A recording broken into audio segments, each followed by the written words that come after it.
very soon.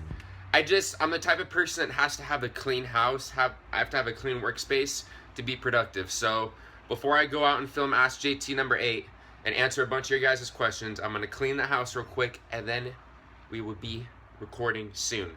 On bended knee is no way to be free. Lifting up an empty cup I ask silently. All my destinations will accept the one that's me, so I can breathe. You know where we're going? We're going to do the Q&A. Can you sit so we can go outside? Sit proper. Good girl. Serious? Okay, that works too. Moo, what do you do? Moo, we gotta go. We're going to do the Q&A, silly. Alrighty, we are off to do the Q&A. Like I said, we're gonna do it at the park with the pups, with the dogs. We're gonna have a little scenic, some views for you guys.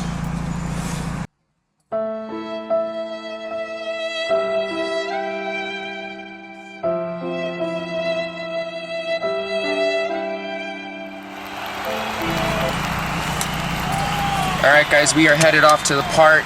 This is AskJT numero 8.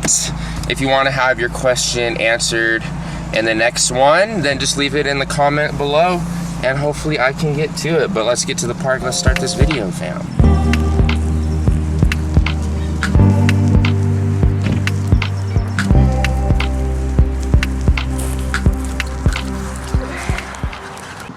You guys ready to go to the park?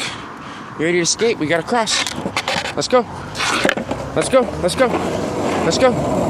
Good job. Yo, what's up, fam? We are here at AskJT number 8. We are skateboarding. We're headed to the park. We're catching some speed. First question. Oh shit, this is hard. I gotta balance here. Watch out for cars. Good boy. Good girl. All right, guys. First question here is from 777 Spooky. He's asking about, oh man, the dogs are pulling. Come on, he's asking about life overseas in Japan. He said, what's going on about the liberty policy? If you guys haven't heard, it's been all over the news. It was on the front page of Reddit. All drinking, all alcohol was just banned to all active duty military. Over there in Japan, in Okinawa, even on the mainland, in Itsugi and Yokosuka, all drinking is banned because of a couple fucking dumbasses. They keep fucking up, mostly over on Oki. All the Marines, man, they get into these ARIs, alcohol-related incidences, DUIs. The drinking over there, 0.03 and above is considered a DUI. So basically, it's one beer and you're done. I was stationed there for almost 2 years in Itsugi, and even when I was there, there was liberty restrictions. We had to be back on base by midnight, by 2400. Oh shit. And it was even banned for about like a week or two because people kept, there was sexual assaults, there was active duty military personnel that keep assaulting Japanese citizens. And that's an international incident. Every incident is an international incident when you're stationed overseas. And we take that shit really seriously. The Japanese people are, for the most part, you know, that's why they have all that public transportation. They don't really have that many DUIs because, like I said, it's 0.03. And they have so much public transportation. That's why you see everybody passed out and drunk and shit on the trains, going home, sleeping on the sidewalk. But, ooh, that was sketchy. It sucks that happens and that nobody can drink because I guarantee you people are still gonna drink in the barracks. They're trapped in the barracks now on base and can't do shit. And that's probably not gonna go over well. But if you guys are stationed overseas right now in Japan, good luck, just hold tight. That shit happens every couple years where they do that. So, you know, that's how the military is. One person fucks up, everybody gets punished. All right, guys, question number 2 is from Diadel1234. It says, hey, JT, 2 questions. How prevalent is dipping tobacco on ships? And is there a way to buy more while on the ship? To answer your first question, it is very prevalent. However you say that word, prevalent. It happens a lot. A lot of people dip, a lot of people smoke. I myself never really dipped, but there are a lot of people that you'll see will bring logs and logs and logs of grizzly or wintergreen or whatever the hell you guys dip. A lot of people smoke too, and that stuff runs out when you're on deployment. That stuff will run out in the ship store. And some people, if they don't even smoke or dip, they'll bring cartons or logs and they'll sell it at a high price, at like 3 times the price when it runs out in the ship store to people that are really fucking desperate. Dipping, it happened in my work center a lot. I was aviation, I was squadron, so I was on the hangar deck level is where my shop was, right under the flight deck. And there were people, you would see people with spit bottles walking around all the time.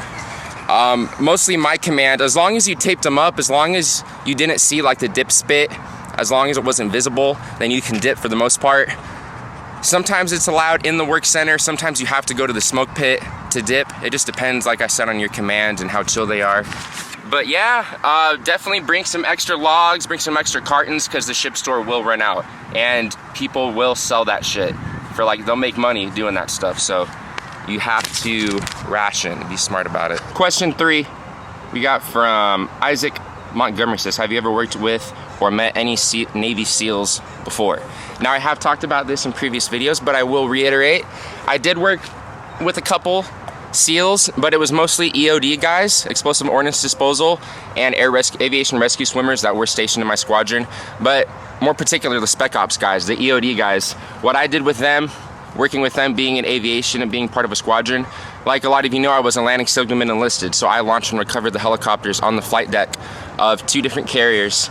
And we had EOD guys stationed on our ship. They did a lot of drills around the ship. Some of them were my friends. We actually played like a poker game every, I don't know, like 2 or 3 weeks. We would all get together and play Texas Hold'em. But other than that, they would do a lot of drills with our helicopters. They would do a lot of fast roping. So I would hover the helo. I forget, it was a decent amount off the flight deck, and then they would drop their rope and they would fast rope down without anything hooking them up. They would practice that a lot. They would practice with their little robots, their bomb detector things. They would drive them around the F-18s on the flight deck. They would do a lot of their drills out on Spot 9 on the fantail. So yeah, you do see a lot of the Spec Ops guys walking around the ship. They do stand out a lot too because they have different uniforms. All right guys, so this next question is from Yamcha, and I know a couple others of you have asked this question. I have a fucking bug in my eye. Dude, a gnat. Oh my God, ow. Oh. It's about life of an MA, or about what I know of MAs. Now, I was squadron. There are different places you can go as an MA. There were 2 MAs in my squadron out of about 300 personnel. There were also MAs that were stationed on ships. There's also MAs that are attached to bases. So it just depends where you get attached to or where you get orders to. The MAs that were part of my squadron, when we weren't deployed, they just worked on the base with the base MAs.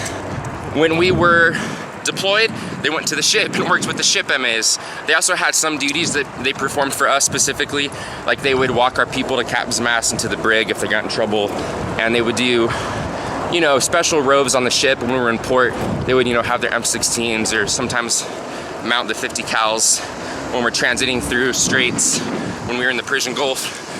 But MAs, there are some cool things you can do. A lot of the bad part you hear about MAs is that you get stuck checking IDs and that's all you do. But like I said, you could be a dog handler or a dog trainer if you get a lucky billet or a lucky job assignment. There are some cool things, but the majority of the MAs, you get stuck doing kind of shitty jobs until you make rank. But yep, hope that answers your questions, fam. Oh man.